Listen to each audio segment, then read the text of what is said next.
Pilates Princess Core, or enter your gym girl era. After being bombarded online, you may be torn of which path to take. Strengthen your arms. Strengthen my arms. Squeeze your belly. Squeeze my belly. Which will get you better result? Who is each better for? And how do you potentially combine the two without losing your mind? Well, as someone who has weight trained for over 15 years and done Pilates for over 5, today I'm settling the debate of which is better, or maybe you don't have to choose.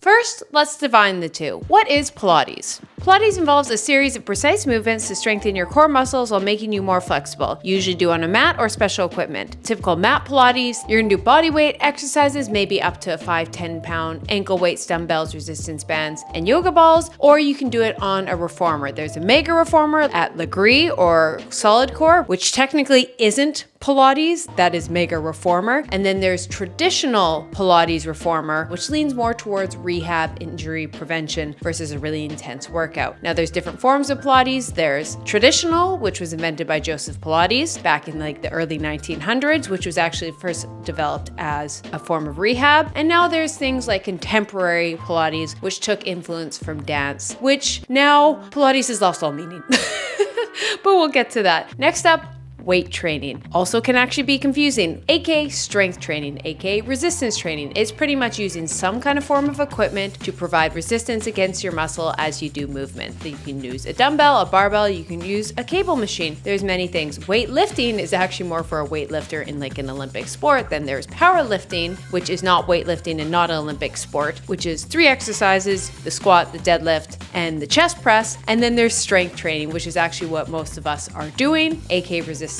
training. So think squats, deadlifts, bicep curls, all that. So first, if you're considering doing either of them, what are the pros of them? Let's start with Pilates. Number 1, the mind-muscle connection. Cue a trainer yelling at you to engage your core. And you're probably sitting there like, what does that even mean?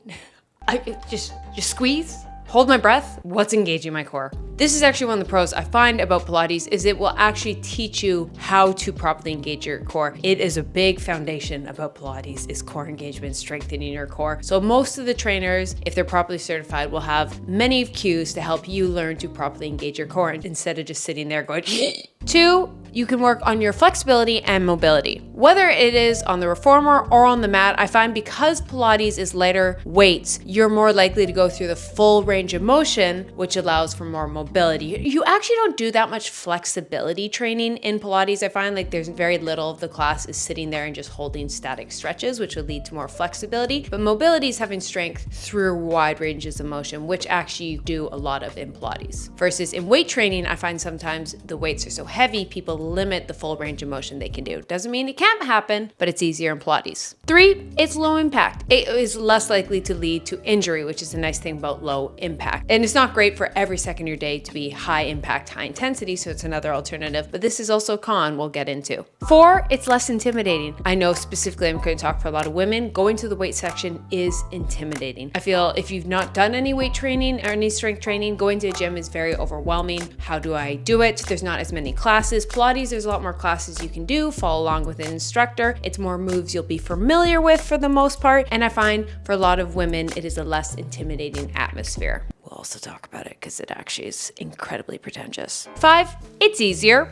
I'm gonna be honest, one reason Pilates is popular and one reason we like doing it is it's easier than weight training. Now, it's hard, but it's a different hard. I'm gonna give an example. I did 6 a.m. Pilates class this morning and I was not in the mood. It's daylight savings time and I was kind of going through the motions. You can also go through the motions in weights, but to get the benefits, it's a quiet, slow girl area that you can kind of meditate while doing it versus like a maxing out deadlift is very hard to meditate through. And I will say a lot of women like it because they have gymnastics, dancing background, so it's things they're familiar with, and we typically gravitate towards things we're good at because it's easier. Like I've gravitated towards running and things like that because I did sports involving running versus Pilates was a steeper learning curve for me. That's it, that's right. It's so deceivingly hard. So it depends on the individual. 6, activating neglected muscles. One cool thing about Pilates is it really utilizes like smaller muscles that sometimes can go unnoticed in weight training when you just think of the biggest muscle groups. Ideally, but But yes, you can also engage them in weight training. But I just find for myself, there's little muscles that I'm like, oh yeah, I never work on that. And Pilates, they're good at finding that. And 7, lesser risk of injuries. Because the weights aren't that heavy, with Pilates, there's a lesser chance of hurting yourself versus strength training. When you're lifting heavy weights, if something goes wrong, it can go really wrong. But one of the best parts about strength training is it reduces the chance of injuries because you're stronger. Which leads me to the pros of strength training. Number 1, muscle growth and strength gains in a lot less time. One of the disadvantages of Pilates is you can only lift so many weights, and to gain muscle, your booty, your abs, to gain any muscle, it's progressive overload. It's lifting more over time. You can increase the weight, you can increase the reps, and you can increase the set. Now, the problem with Pilates and it not having as much weights is your only choice is more reps. And we only have an hour usually for a workout. So there will get to be a point where you just can't progressive overload. Versus a barbell, you just add a couple weights. You just pick up a heavier dumbbell. You can do the same workout time and time again, 3 sets of 12 reps, and see growth because you start at 5 and then you go to 7 and then you go to 10 and you keep going until you hit your genetic potential.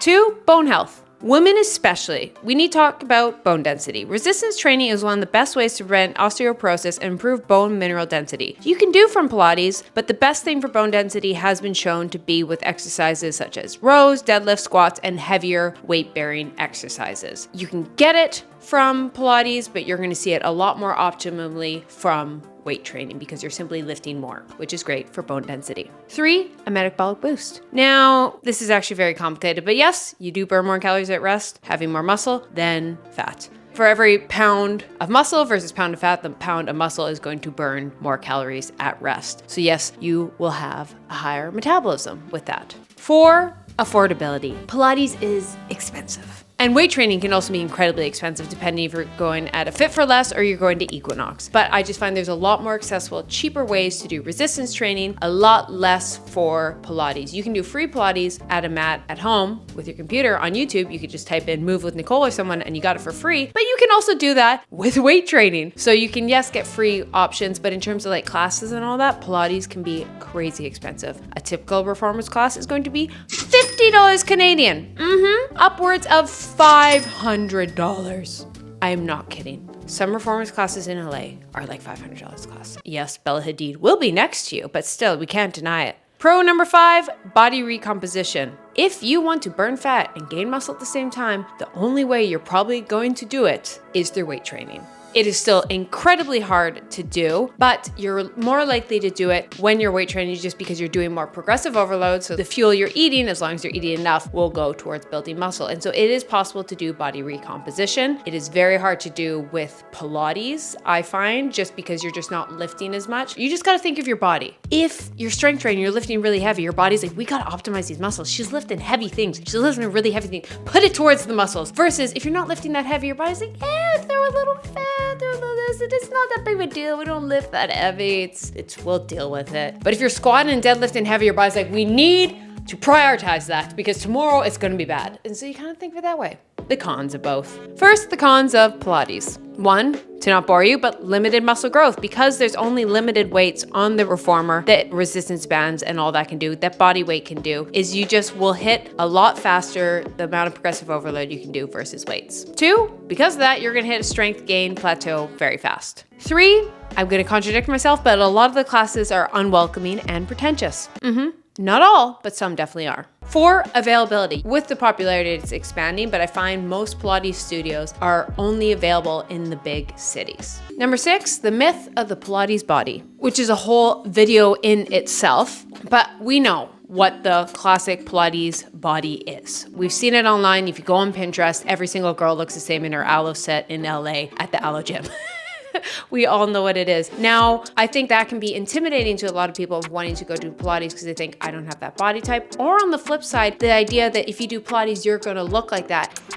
And I don't find that to be the case. There's multiple different reasons I think there's this myth of the Pilates body. Okay, I'm gonna be honest. Pilates is a lot of Pilates moms. There's a lot because they got disposable income to go at 9 a.m. to go do this, and a lot of them, their dream body was in the 80s and 90s, which was the typical Pilates body. So they spend a lot of time and effort to keep that body. And so it's more of like less the Pilates gave them that body and more the people going to Pilates idolize that body, therefore they do everything possible to have that body. On the flip side, because it's filled with a lot of people like that, someone who doesn't have this Pilates long and lean body comes into class and feels intimidated and doesn't want to stay because they feel out of place. So it implements it even more. And so I think that's kind of where this myth of the Pilates body came. And also just the reality is like, yes, you can't gain that much muscle. So it's not going to see any really bulky, really jacked individuals. But I've said it time and time again, the thought that you think weight training is going to make you jacked like a power lifter is, put your ego aside. You think your 3 weight workouts a week is gonna make you suddenly qualify for the Olympics. We have to check our ego,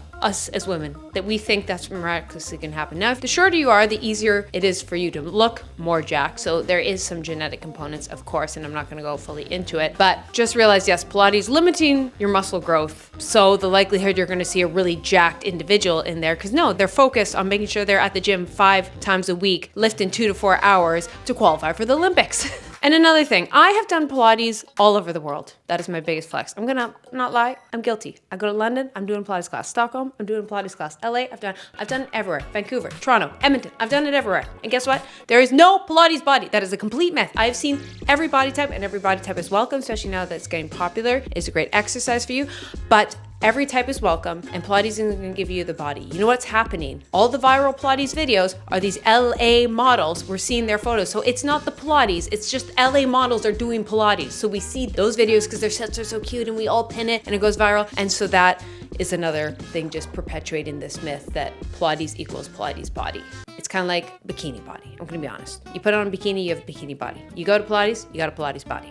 Boom. No more of that myth.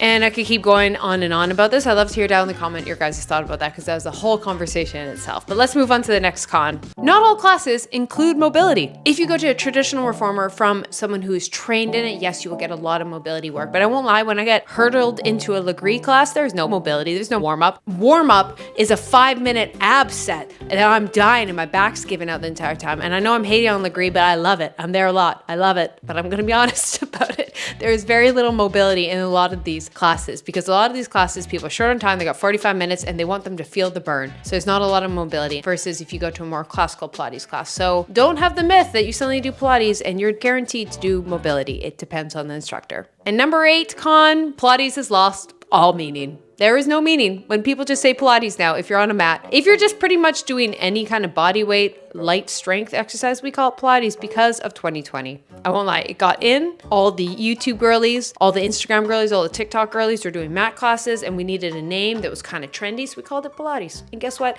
No, you were just doing some body weight and lightweight exercises on a mat, and that's not necessarily Pilates. And I have no hate on it, and there's nothing wrong with those things. I just mean Pilates has lost all meaning. So I don't even know what this video is about. I do. We all know what it means, but no, there's traditional Pilates invented by Joseph Pilates that you have to go get certifications for. It's more rehab based, and there's contemporary, which added more music and dance. And now silence. What is Pilates? There's a philosophy. Today, a philosophy lesson with Keltie is what is Pilates? Nobody knows.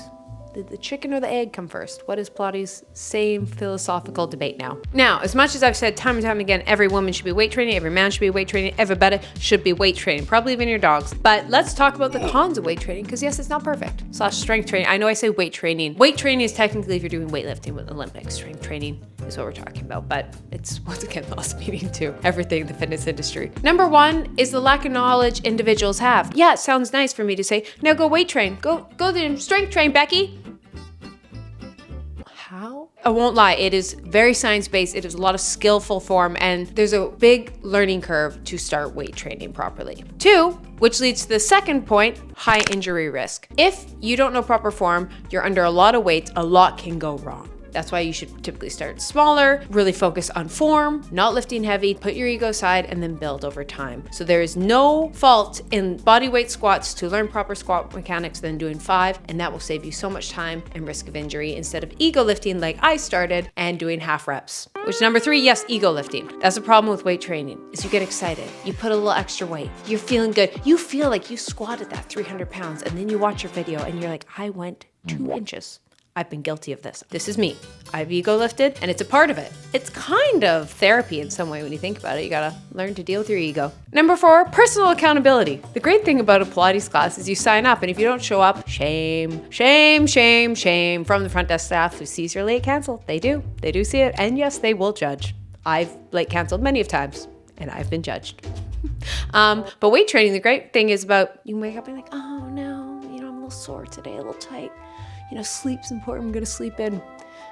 And then you're just literally going once a week max. So yes, there's a lack of accountability from other people when you're responsible for going to the gym yourself every day. And 5, lack of mobility training. Now you should be doing some mobility training to warm up. After a workout, throwing some in, but I'm gonna be honest. Guess what's the first thing to go when you're busy and you had a heavy weight workout and you're tired? Abs and mobility. The amount of times I'm like, oh, I'll do it next time. One day won't hurt. And then you've gone 2 years and you've never done any mobility exercises and your hips no longer go 90 degrees.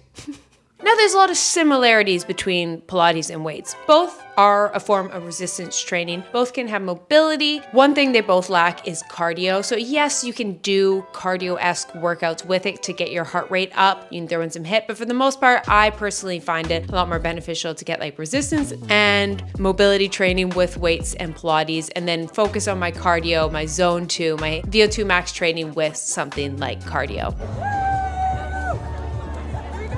Another thing is important, fuel. You have to fuel yourself for both of these if you want to see results. You need enough calories and protein and carbs and fats to build muscle, which will give you that toned look. So you have to make sure you're eating adequately to fuel your workout. Benefit of fueling yourself properly is you'll have more energy in the workout, which aka more likely you'll do progressive overload, aka more likely you'll see results. It's not just getting enough nutrients, it also means hydrating properly. So not just getting enough water, but also getting enough electrolytes, which of course brings me to the sponsor of today's video, Element, which I love putting in my water during a Pilates workout or a weight training workout or a run. I have a pack a day and then sometimes a little extra if I'm going out drinking, if I'm being honest, because of its science-based ratio of 1,000 milligrams sodium, 200 milligrams of potassium, and 60 milligrams of magnesium, which is so beneficial for someone who has an active life. It is used by people in the NHL, NFL, NBA, and if you're a runner, a lot of you are living an active lifestyle, you should look into getting an electrolyte supplement to supplement all those electrolytes you sweat out. Because when you sweat, you don't just sweat out water, you also sweat out things like sodium. And I love the taste of it. The citrus and the chocolate are my favorite. And then honestly, it depends. Sometimes it's the grapefruit. Sometimes even the watermelon is my favorite. But though citrus and chocolate is unbelievable. And the carbonated drink is my favorite thing. They created a carbonated thing and I wish this was my product. I'm going to keep manifesting it. Keltmint.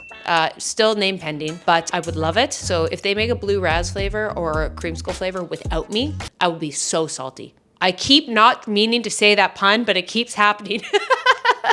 But of course, I'm not going to talk about it and not give you guys a code. If you go to drinkelement.com/Keltie, you'll get one of their travel packets with your first purchase. It's a great way to try all 8 flavors or share with a salty friend. Once again, that's drinkelement.com/Keltie. Thank you, Element, for sponsoring this video. So, what does the science say about them with toning, performance, and general health? First, let's define toning. Because you know what, that might be why you decided to be a Pilates girl. You want to tone, you don't want to bulk. So what is toning? Typically, let's just be honest, the idea of a toned body is just having some muscle and low body fat percentage. Weight training builds muscle faster and better. So yes, you will get toned a lot faster. Now the reality is Pilates will limit the amount your muscles can grow. So the likelihood you get bulky is very, very, very, very small. But guess what? It's also very, very, very small with weight training. So yes, you potentially could, but I think you'll be self-aware when one day you're like, oh yeah, I do deadlift 400 pounds and I just qualified for the Olympics. Oh, I'm bulky. Like, you'll be aware before you're in that danger zone of getting bulky if that is your biggest fear. So how about performance, strength, and athleticism? Which is best? Now, a great thing about Pilates is it can improve core stability and balance. But if you want to improve strength and power, which is going to be a lot more optimal in sports and performance in running, everything, you're going to get it from weight training. So it significantly is going to be better. But how about general health? You might not be an athlete. Pilates is actually great for flexibility, mobility, and you do get resistance training, which is one of the key foundations for longevity. It also, which I really do like about Pilates, is it talks a lot about posture and doing rehab exercises if you go to the right instructor, which will prevent injury over time. Now, I'm actually going to debate two different things. Like posture is really important. That's for general health. Now, Pilates will actually teach you how to stand properly. There'll be a lot of like open your chest, chin up. Like you get a lot of cues of how to use proper posture. But I find I improve my posture a lot more from doing strength training, because the thing about posture is it's just having these muscles that hold on to proper posture all day long. I improve my posture significantly by doing the sexiest exercise ever of just 3 sets by 12 reps, 2 to 3 times a week of dumbbell rows. Yep. I improved my entire posture, my bone density, my general health by for a year just rowing. Not sexy, boring. Not cool. No one wants to hear that. That is not clickbait. That is not going to trend on TikTok. Like, Keltie, you improved all that. Yeah, I just rode with the dumbbell. I picked it up, tried to lift it heavier every few weeks. It is not exciting.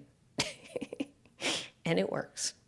It's kind of like, you're like, yeah, fiber really is that girl. So as much as, yes, Pilates is one factor for posture, you can also get posture improvements from weight training. But I find Pilates is a great way to teach you about it and work on some of the smaller muscles which you might neglect when weight training, and then learn some cues. And weight training though is really going to do the blunt of it. Now, yeah, that was boring. That was boring what I just talked to you about. So let's talk the enjoyment factor though. Because at the end of the day, if you don't enjoy a workout, even if it is the best workout on earth, you're going to fall off in 3 to 6 weeks, myself included. If I don't enjoy it, it's nice. In theory, I won't show up. Now, Pilates, it's a vibe. You gotta show up with cute outfits. It's for the girls and the gays. The music is very Chapel Roan a lot of the time. They got some top 40s. It's gonna be Sabrina Carpenter. You bet your butt. If there's any class that's gonna play Taylor Swift, it will be a Pilates class. You go with the girls. You can do it with all your girlfriends, all different levels of fitness. It's fun. It's girly. You take a cute photo and you get a cappuccino after. It is a vibe, and that is why Pilates is amazing. That was glute. You know, I added the arm. Now, enjoyment of weightlifting. Weightlifting is a different enjoyment. There's like 2 enjoyment factors. One is you're chugging pre-workout, blasting heavy EDM, rock or rap, whatever music you are. You're going to the gym and you are in a Nike commercial vibe. Adrenaline is pumping. Now, sometimes you are not in the mood beforehand. You get there, you're a little lazy, you go through emotion, and then you start pounding music. By the end of your workout, the endorphins are flowing. It goes one of 2 ways. You're excited before the workout or after. But either way, it's that pumping adrenaline, let's dry scoop, pre-workout vibes, which is fun. Also, another thing I love about weight training specifically for enjoyment factors is it's a really clear sense of progress without how you look and the scale. You could also have this with Pilates, as you just get better at the skill of the different movements. And yes, you can maybe lift a few little extra pounds you see on that. But I find the great thing about weight training is you literally see every few weeks, hey, I used to only be able to lift 12 and now I can lift 15. I used to only be able to do 15 reps, I can now do 20. And it's a really clear way to see progress without relying on the scale or how you look. And you know, I'm getting stronger, aka building muscle, if I'm lifting heavier. Next factor between Pilates and weight training, which leads off from enjoyment, is the community factor. Pilates community, I won't lie, it's a mix of chic, wellness girlies, and just those die-hard reformer addicts. Classes feel supportive for the most part, and just for the girls and the gays, it's a very supportive part. It's like our safe space, but it can be intimidating for anyone who's not in their matching set. It really is dependent. I've been to places where if I don't show up, head to toe aloe, Lulu, matching set, makeup done, slick back bun, jewelry, I'm like, ooh, okay, I did not hit the memo. And then other ones were like, it's 6 a.m., I'm in a baggy hoodie. It depends. The gym community. The most positive and toxic place you could possibly be. There's so many different gyms. There is the gym bro gym that is full of people probably doing steroids. They're grunting. It's sweaty. It's aggressive. You're going to be intimidated. On the flip side, some of those guys are the most supportive, understanding because they've been through it all. Like they're willing to help. If you drop a weight, they'll be there. They have such great mannerisms. So the gym bro, there's 2 types of gym bro. On the flip side, it's full of influencers that are obnoxious and filming themselves. But at the same time, it's just full of other girlies who are in the same place as you. And some of them might film on TikTok and some not. Not to mention, there's creeps that will stare at you at the gym. There's old men who will come and give you unsolicited advice. And on the flip side, there's also trainers who are so beyond lovely, who will come and just say hi to you every day and remember your name and make you feel so welcome and understanding. And this is where like gyms, I cannot paint that with a brush stroke, but just know there's a bunch of gyms out there full of just people who are supportive of you in any place in your journey. So if you don't feel supported in a gym, whether you're in a weight gain, a weight loss journey, if you're coming back from injury, just know there's gyms out there that will be so happy to see you in there, and they'll be like, you got this, because they went through that journey and they're more than willing to help. And if you've been in a gym where it's not supportive, just know F them. The worst, and that sucks so much, but just I hope that doesn't ruin community gyms, because when you find a gym with your community, it's our social life now. I've been to gyms where it's my whole social life. I go a little early, I have a cappuccino in the lobby, I go and say hi to everyone, I take my time, I have a great workout, I actually stretch because there's people to chat to, and I won't lie, at some points my entire social life was my gym. So after all these years, what have I noticed the benefits from? Pilates has worked on my mobility. It has allowed me to work on some posture correction. I can never do these and not think, just keep swimming, just keep swimming. And just engage those little muscles that I didn't normally do. And it's a new way to work on muscle connection, like figuring out a new way to engage my core. Also, when I'm in my lazy girl era, sometimes you're in your slow girl era and I just can't be bothered by intensity. And I go and do a Pilates class because I'm getting some resistance training. It's not too intense and I can kind of just be like half out of it and go through the motions. And it's tough, but it's a different kind of tough. It's not screaming tough. It's like, it's like holding plank tough. Nothing too crazy, but just it burns. It burns. And also, I absolutely love it because it's a really fun thing to do with your friends. You know what? Sometimes I get excited because I put on a cute fit and I go to the Pilates, and that's what gets me there. Now, weight training. Weight training has given me confidence. It has given me strength, injury prevention. It has truly changed my posture. And I got a long ways to go in my life, but I think it's going to be the thing that allows me to have better quality of life as I age. And most importantly, weight training is always there when money's tight. And I do not want to spend that much money on a Pilates class. I won't lie to you. Yep, money's good, Pilates. Money's bad, quick. First thing cut. And the cool thing is I've done both, and guess what? There hasn't really been that much changes in my body. I do think if I quit weight training for months, years on end, I would lose a lot of muscle definition, and I would maintain it for quite a bit of time with Pilates, but eventually I would start to lose it. But did I get insanely bulky from weight training? Insanely bulky from Pilates? No, you guys have probably seen my body is very seldomly changes on this channel, and despite the eras of doing more weights and more Pilates, it stays pretty consistent. Now, if I had to like F, marry, kill Pilates and weight training, I'm gonna F Pilates and I'm gonna marry weight training. Now, if you're like me, a great thing could be the combo of the two. How I typically think of it is you just have to be aware of how intense is your Pilates. Is your Pilates more just mobility? You're going through range of motions with little weights, or are you doing heavy Leggings mega reformer? If so, typically all professionals will say weight train 2 to 4 times a week. And then you have to ask yourself, is your Pilates as challenging as your weight training? If so, swap one of your weight trainings for Pilates. If your Pilates is a bit more soft girl era mobility training, then do 2 to 3 weight sessions a week and then an additional mobility class 1 to 3 times of Pilates you can fit in. Start small, add on, listen to your body, but realize weight training should be the foundation. Then you can sprinkle in Pilates as your mobility or as an alternative to weight training, once or twice a week maybe. Like I said, if you are making sure to get enough of resistance training from that class. So you can get away with just Pilates. It's better than nothing for resistance training. So if you despise weight training, Pilates is definitely better than nothing, and you can still get a bunch of resistance training. But personally, I enjoy having both in my life. I tend to do Pilates more mentally. I find it relaxing and a good way to not be so cortisol screaming, high intensity way to get some resistance training in. Also, just to check in what hurts. It really allows me to connect with my body and be like, oh, that little area, that's what's tight, and a great way to enjoy fitness with friends. And my weights are more like prescription from my doctor. There's no ifs, ands, or buts. I gotta get it done, even if I don't want to, because weight training is great for my health, except when weight training sometimes means chugging 400 milligrams of caffeine and ego lifting to EDM to feel something. One of my favorite things of this channel is the comment section, and it's a great place to hear other people's thoughts and opinions and their own experience. So if you're a Pilates girly, if you're a gym girly, if you're someone who does both, let's hear your experience down in the comments, because we'd love to hear just other people's, because this is my own lived experience, the results I've seen, and some research I've seen from professionals. But I'd love to hear down in the comments from you guys. But once again, the most important and effective workout possible is petting dogs. So have a great day. Go pet a dog. Love you guys. Bye.